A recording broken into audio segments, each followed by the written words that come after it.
Hello and welcome to Hoops Royalty. I'm King Jemison alongside, as always, Karna Venkatraj, and we are here to bring you many Royal Hoops takes about the Memphis Grizzlies and the wider NBA landscape. And Karna, the countdown begins in earnest.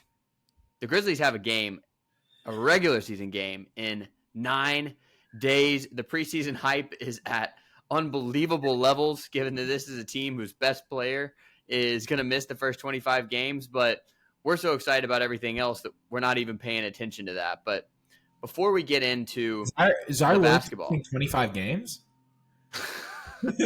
sorry, I couldn't help myself. Sorry, go ahead. Sorry. Before we get into the basketball, because there's a lot to say, I got to know, how's this Midwest fall treating you? Because it's starting to turn on us a little bit. I'm so cold all the time. And you'll experience this in Chicago, and you are experiencing this in Chicago. 56 degrees is not 56 degrees, right? It's like 30. But, I'm making it excited for basketball season to start. Not just for the Grizzlies, but I live near Rocket Mortgage Fieldhouse. Some corporate sponsor, yeah. Yeah, so excited to see the Cavs play, excited to watch the Grizzlies come to town on April 10th. So excited. Counting down the days. Yeah, it's definitely starting to get to that season where I miss the M. I mean, I miss the M all the time, but right now, as we start to get into a Midwest winter, I really miss them. The weather's fine now, but you can just tell the dark days are on the horizon. Thankfully, we will have the Memphis Grizzlies to get us through those dark days. Maybe Karna will have the Texas Longhorns in the college football playoff. Time will tell on that one. But Karna, there's been a lot happening in the Grizzlies world over this past week, and there's a lot to look forward to with the season. So should we get right into it? Absolutely. Let's do it. I hear that you have a royal decree for us. Are you ready for me to hit that gavel of justice? I'm always ready.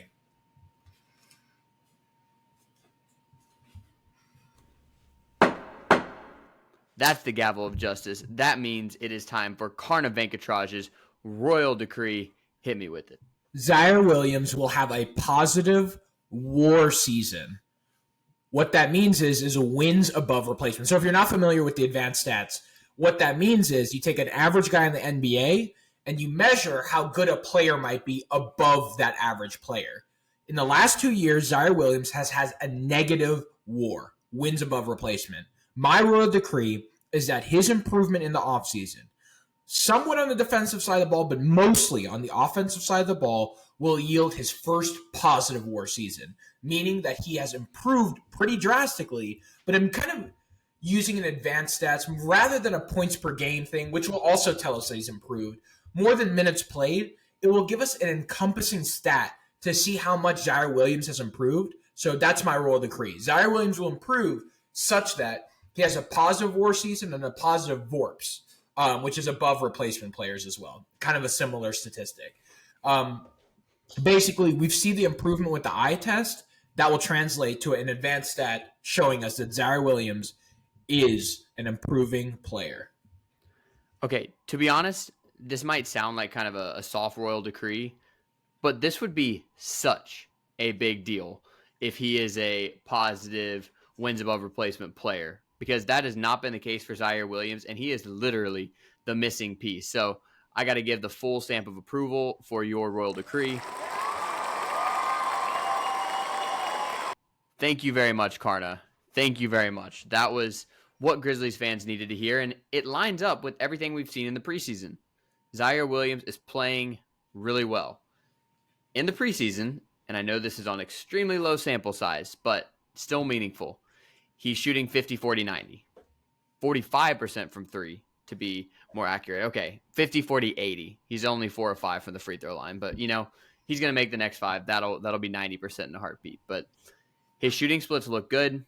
Most importantly, he looks comfortable as a player.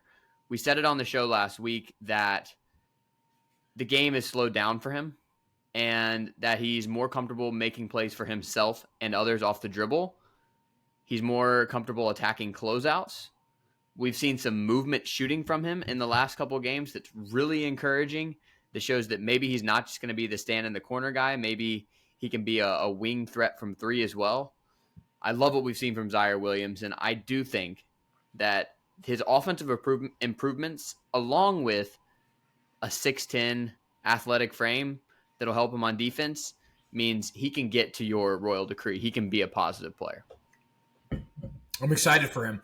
Look, I think, one thing I think that will be interesting to track as the season goes on is the advanced stats, minutes played as well. Not that that's an advanced stat, but I would want to see too, is he as much of a liability on defense? And that really depends on how his knee is feeling, right? Yeah. How does the lateral quickness look? How does that eye test kind of match up with the advanced stats? All that's to say is, look, I know a lot of maybe Grizzlies fans, especially the more pessimistic ones, will sit here and say, well, look, like we've seen flashes before. He had a whole rookie year where he was like pretty good, and then he had a sophomore slump. Look, you got to get excited for the kid somehow, right? Like, he's showing us that he's improved. He's showing us that he cares. He's showing us that, he's moving better. He's showing us that he's fitting better into the system. So let's get excited for the kid. I'm not the one that's looking for, reasons to be upset. So I'm excited for his season. I think other Grizzlies fans should be as well. Count me in that bucket of excited Grizzlies fans, because I am absolutely excited about Ziaire Williams. Go Stanford, by the way. I think he can fulfill his promise this year. And, we kind of laughed at him when he said, nobody worked harder than me in the offseason. And we kind of laughed when we saw the videos coming out of him working out in the offseason. We're like, okay, this doesn't really mean anything. Yeah. But it's meaningful now. Yeah. He's doing it in NBA games. Yeah. And again, the stats don't tell everything in the preseason. You kind of have to throw out stats a little bit. But the way he looks, the eye test is proving that he's ready to take a step. So, King, we heard from my royal decree. What's yours, man? Let's get that gavel out again. Yeah. My royal decree, Mr. Karnavankatraj, is that Desmond Bane will be an all-star this season, and the Grizzlies will now have 3 all-star players on the roster at the same time. And let me tell you a little bit about why. Desmond Bane is going to be an all-star because he's going to be asked to do more offensively this season, and he can handle that burden. He's ready to take on a bigger role.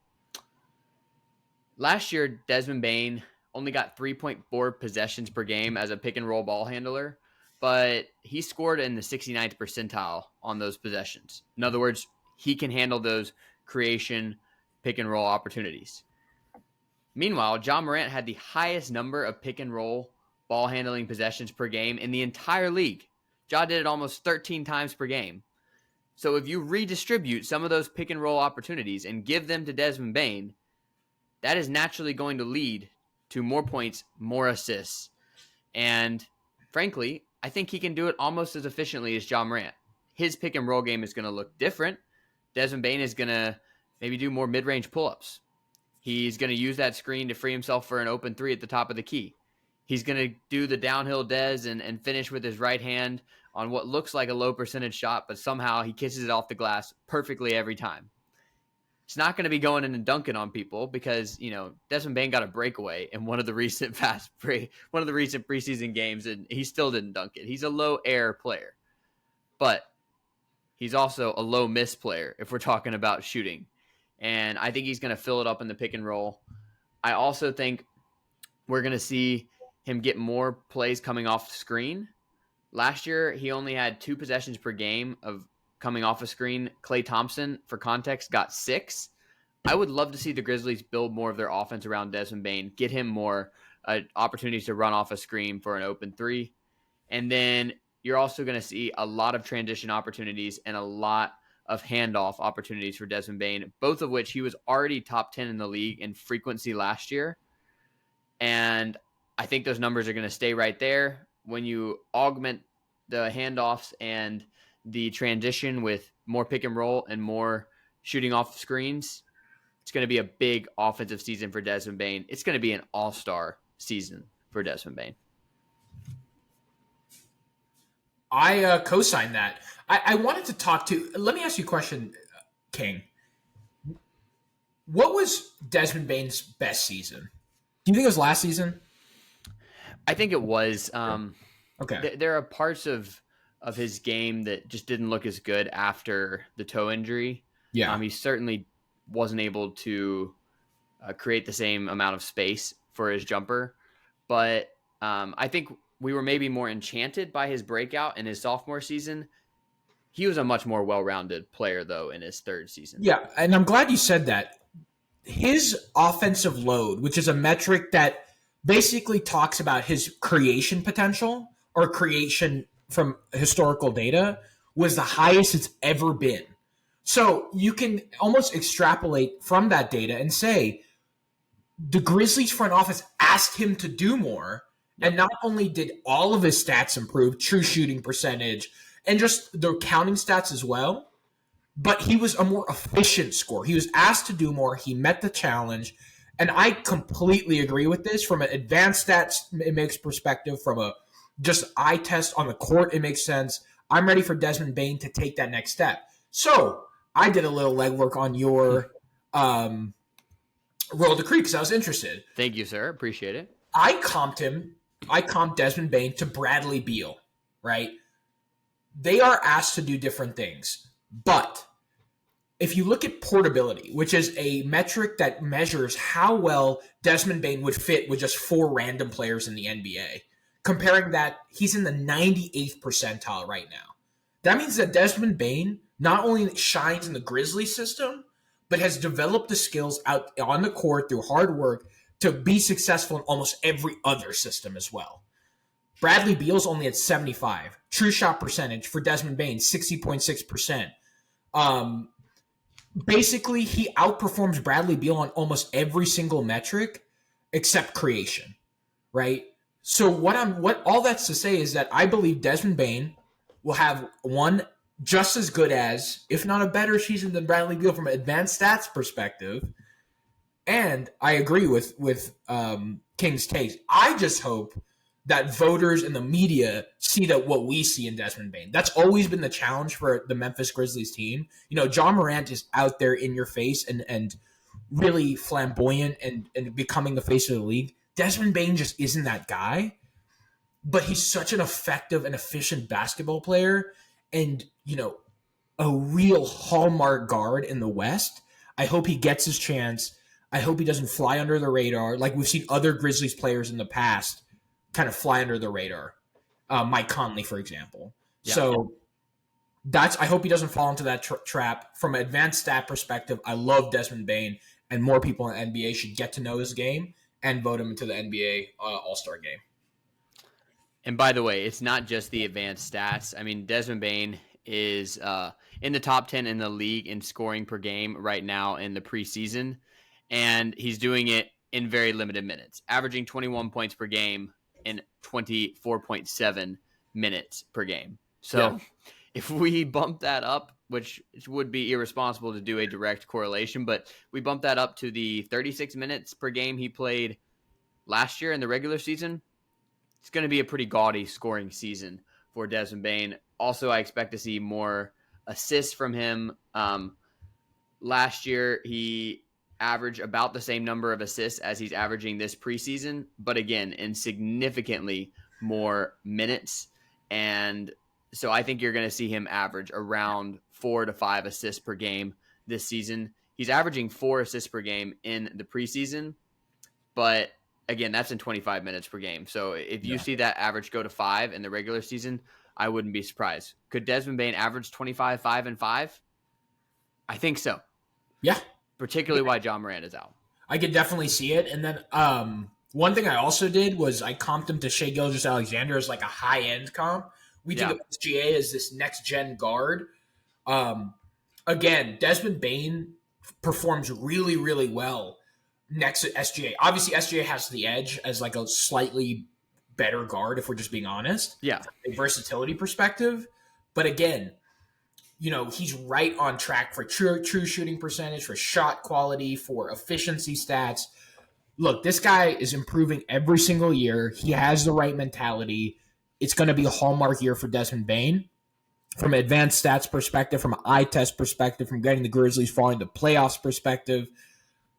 He's this might be a little too much, but he's starting to become one of those guys who may not outwardly be the heart and soul of a team, but in the locker room, if this guy doesn't get going, then we're not going to have like a solid shot at winning anything.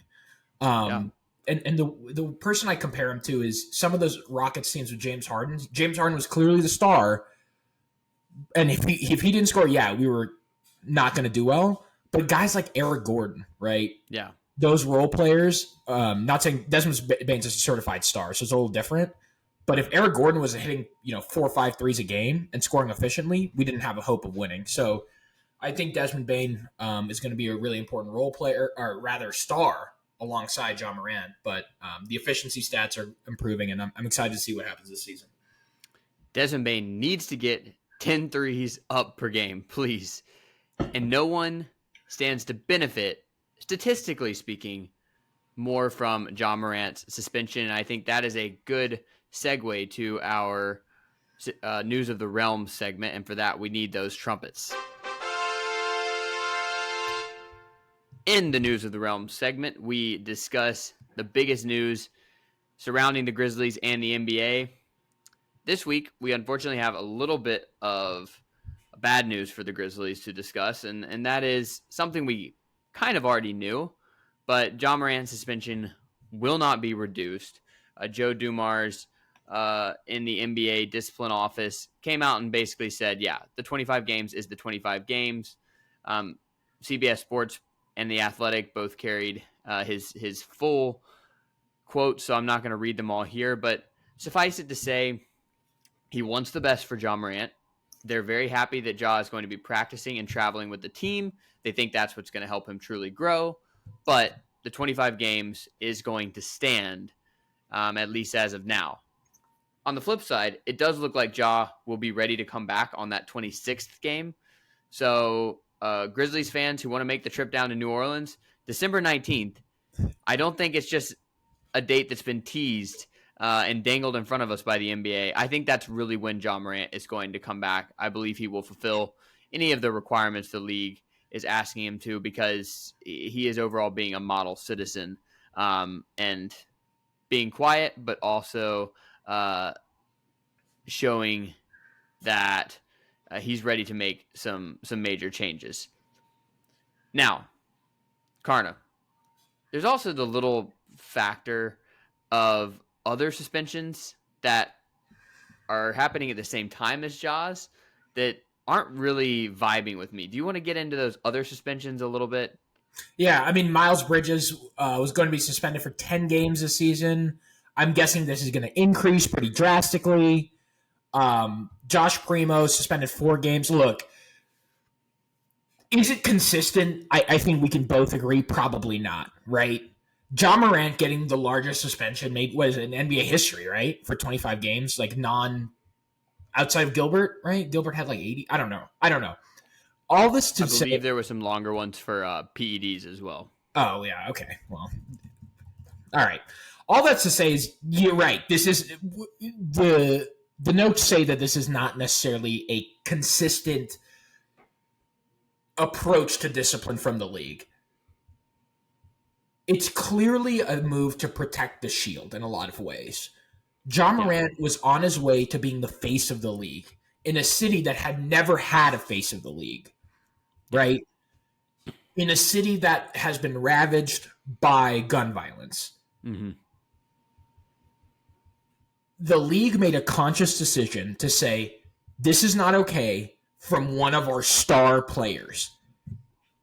It's this behavior and this kind of gun culture, this allusion to gun culture is not okay. It's not okay from the league. It's not okay from any perspective, right? We need you to be the face of the league. I think this was a corrective measure because they suspect that Ja will be important for the league going forward, and this will be the final correction that he has to have. They came down hard with the expectation that now Ja Morant's camp knows nobody's playing, and it seems from the messaging from Ja Morant's camp, they understand. Right? They understand the severity, and I think he'll learn from this. I'm okay with the 25-game suspension now. I'm not going to comp it to anyone else. I just want Ja Morant. I'm only worried about the Grizzlies at this point, right? So I just want him to learn from it, move forward, and let's never let something like this happen again.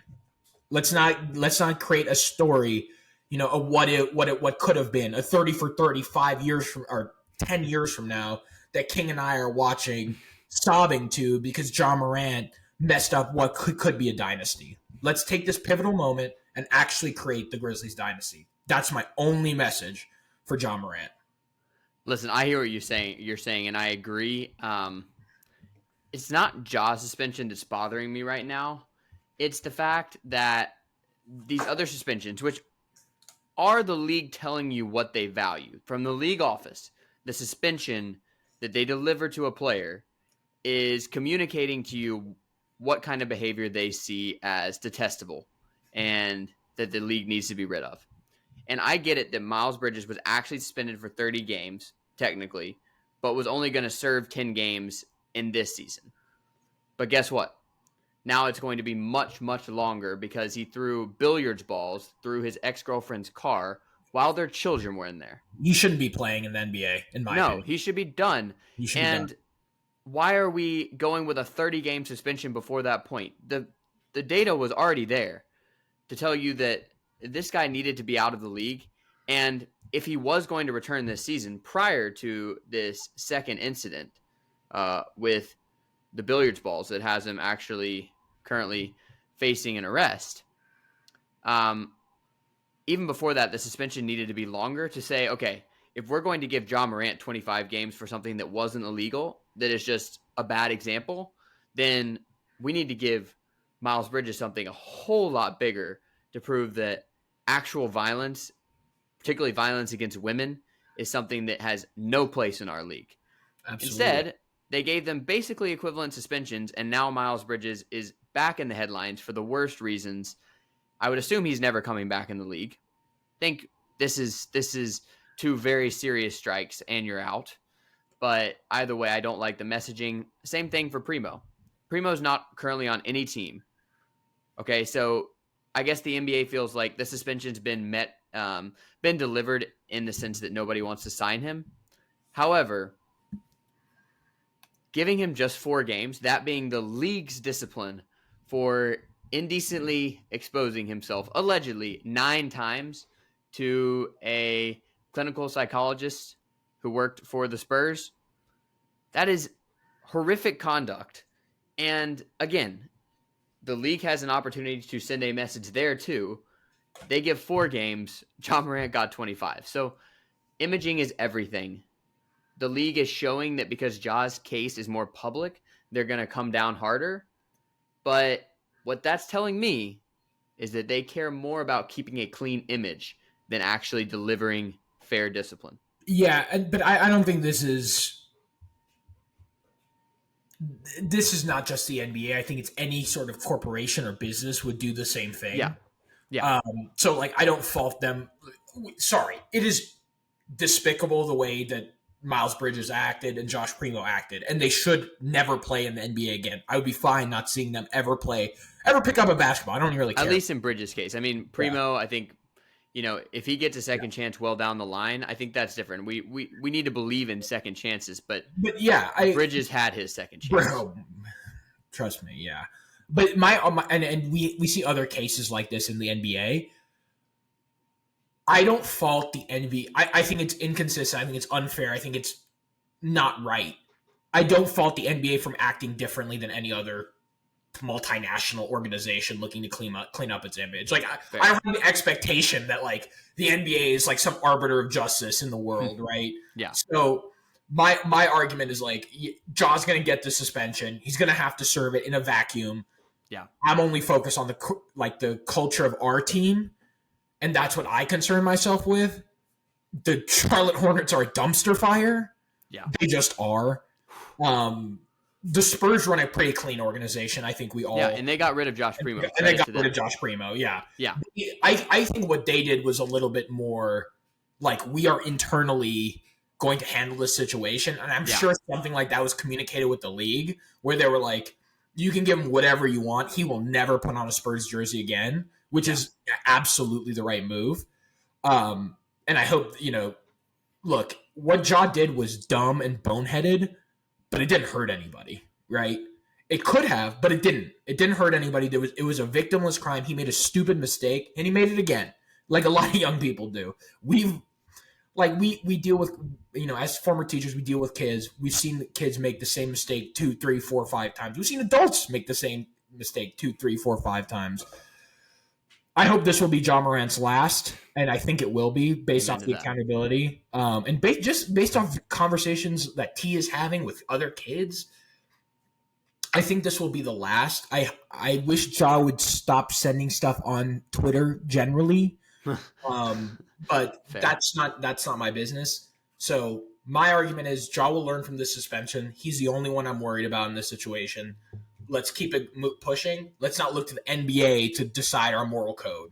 Yeah. They're a multinational corporation. You've got me feeling better about it. That's a very fair perspective. It's just, if we're looking at a purely numerical standpoint on league suspensions, it just doesn't make sense. I just ask that somebody look into that and think about the message you're sending about what you value. But absolutely. That's some pretty heavy stuff. So let's transition to the other news of the realm, which I promise will be basketball related. Okay. The other news of the realm is the Grizzlies are playing differently in the preseason. And by that I mean they are attempting way more three-pointers. They're attempting almost 46 threes per game. That's the second most total attempts in the preseason so far. And, I'm glad they're letting it fly. Credit to new assistant coach Patrick St. Andrews for that. But they're not necessarily hitting those threes. They're shooting just 30.6%. That would be 23rd in the league for the preseason thus far. We can get into some individual players shooting stats, but last year the Grizzlies attempted 34 threes per game. So they're bumping that up by about 12. And last year they were 23rd in percentage. In the preseason, they're again sitting at 23rd in percentage. So, Carter, my question for you is it a good thing that the Grizzlies are shooting more threes if they're not necessarily making those threes? Yeah, because I think it spaces the floor a little bit more. If that's a strategy to let it fly, I think there's something to be said about, you just have it looms a little larger in a defender's mind when someone is going to let it fly no matter what. And this is going to hurt us in some games. I know it will. There's going to be games where, like, collectively we all go cold, and the Grizzlies will lose those games. But on the other hand, in a see what we have mindset, right? You optimize for the better shooters, right? Kennard will shoot better. He just will. I have no worries and I have no concerns about that. Roddy at 36%, LaRavia at 33%. Not great. Not like great shooters, but they're young. And if the defender knows that they're going to let it fly, they have to guard against that. When Ja Morant comes back, it opens up the floor even more. I think what Patrick St. Andrews saw, he went back and looked at that Lakers series and said, if we had some more shooting threats, not even better shooters, just shooting threats, we optimize Ja Morant's efficiency and efficient scoring, and suddenly we become a more cohesive, better team. Yeah, it sucks that we're not hitting threes, but just the threat of the threes being shot and the potential of them being made, if that shooting percentage rolls up 33, 34, 35%, which isn't out of the question for what the assets that we have, I think we open the floor up for Ja Morant even more than it was last year. And when Ja Morant comes back after that 25-game suspension, he has a more open floor than he ever has had in the NBA. So I'm excited for it. I think it's the right move. I think you're playing a little bit of 3D chess with teams. You just have to hope it pays off, and you have to hope guys hit. None of that's Patrick St. Andrews' problem, really. He's more of a strategy implementation. It's going to be on the front office to maybe find some better shooters or work with what we have. Yeah, and I think it's probably it's probably going to have to be work with what you have. And I will second your take because the Grizzlies need to change something up offensively. Taylor Jenkins said that in the wake of really a few seasons consecutively of disappointing offenses, at least half-court offenses, that he wanted to reinvent the wheel with their offense this season. I anticipate that you are still going to see a lot of transition from the Grizzlies, and that is something Patrick St. Andrews agrees with as well. He wants the Grizzlies to play offense in terms of gears, and they want to get to that third gear, which is transition, as much as possible. But when they're in the half court, one of the best ways to, as you said, open up space for Ja, open up space for Jaren, and try to do something differently to improve what has been a middling half-court offense for the entirety of Taylor Jenkins' tenure. Shooting threes could be that answer. Now, I said that the Grizzlies are shooting just 30.6%. Let's put that in context a little bit. It's not good, but Luke Kennard is only shooting 16.7% right now, which is horrible, and he was shooting 50% on the Grizzlies last year.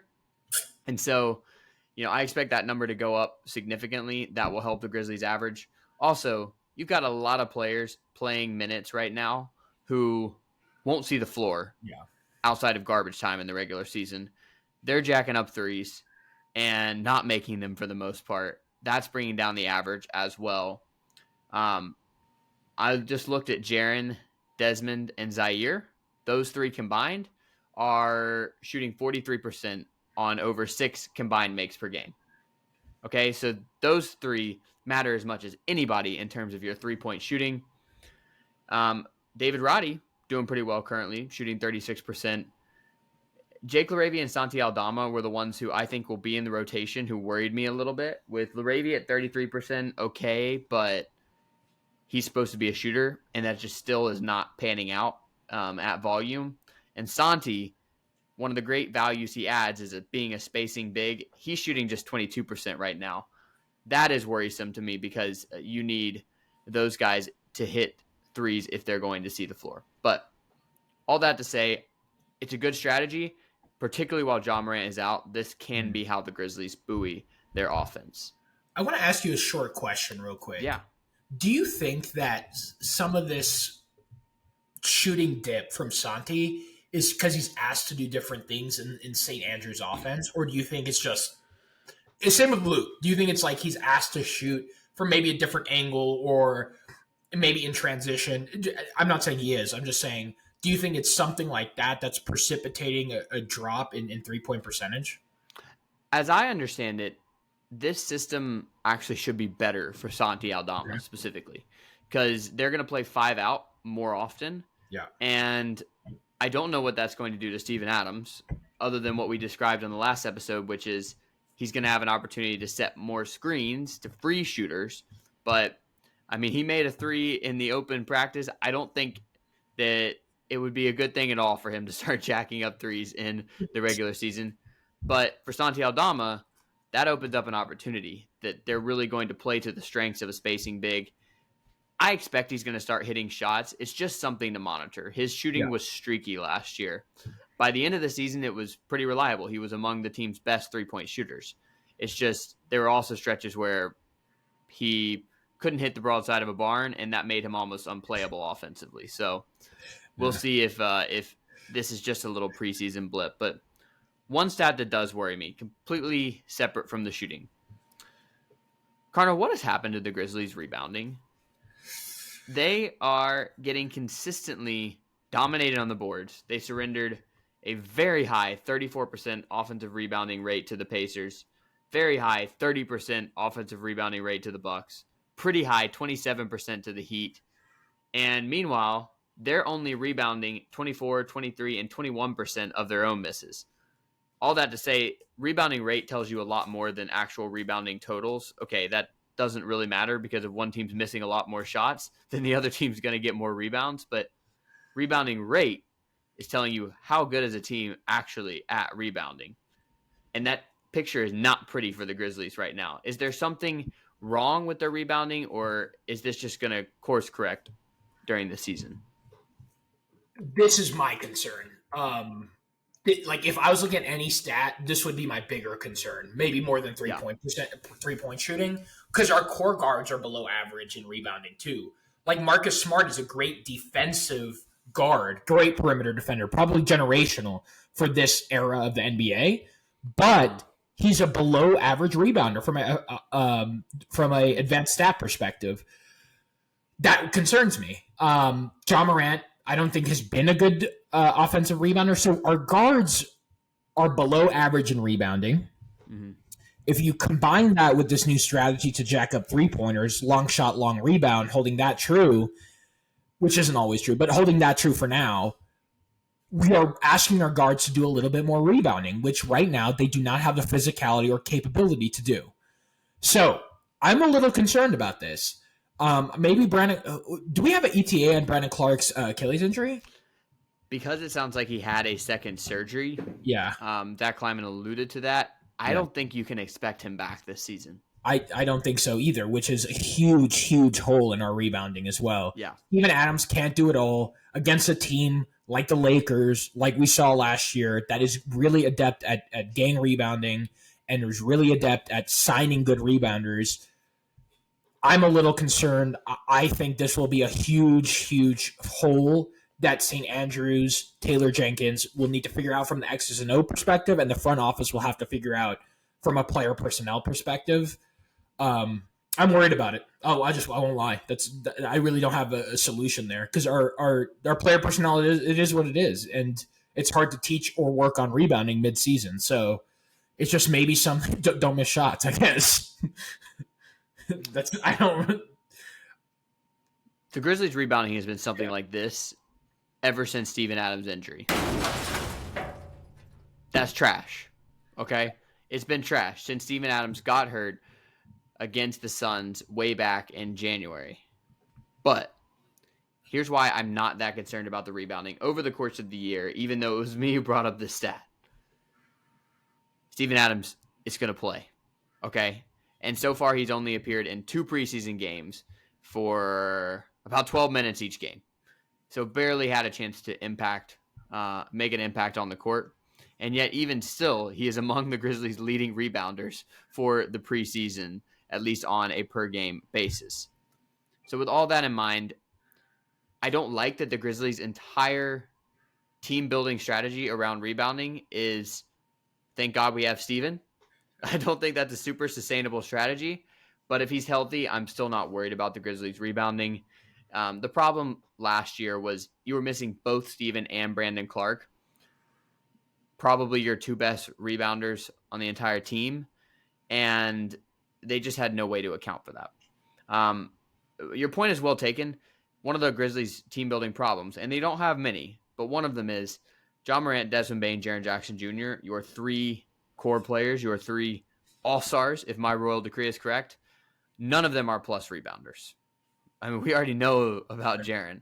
Desmond and Ja, they get a fair amount of boards as guards, but we're talking uncontested boards where they're using to get out and run and transition. So after the Steven Adams era is over in Memphis, and I certainly hope that is not anytime this season, I hope that he's able to produce in a big way, the Grizzlies are going to have to fill that rebounding void because that's one area in which their stars aren't going to get it done on their own. But any other thoughts on what you've seen from the Grizzlies in preseason so far? They have one more game left, and honestly, I don't know if we can expect to see the starters play again. So this may be all the information we have before the regular season. I only have 2 words, really. I tweeted them too. Get excited. Get excited, baby. It's going to be a long one. There's going to be a ton of fun storylines. And do you know where the best place to, just follow the Grizzlies are? Where? Or is? I think it's the Hoops Royalty podcast. So I think so. I'm just super excited. I think, the league, there's a solid underdog narrative that we have here. The league is kind of, and betting sites and all these people are saying, 25 games without your best player, I don't know how you're going to look in the tough Western Conference. Yeah. Look, I love a good sports story. The 30 for 30 is being written right now. Either we're talking about a 901 dynasty or the collapse. And either way, I'd be following right here at Hoops Royalty Podcast. That's all I'll say. Let's move on. Absolutely. seriously, we are doing more on social media than ever. So please go out and follow us. TikTok, Twitter most of all, but TikTok and Instagram as well. It's going to be a lot of good content there, including live tweeting a lot of the game. So please, please, please go out and follow us.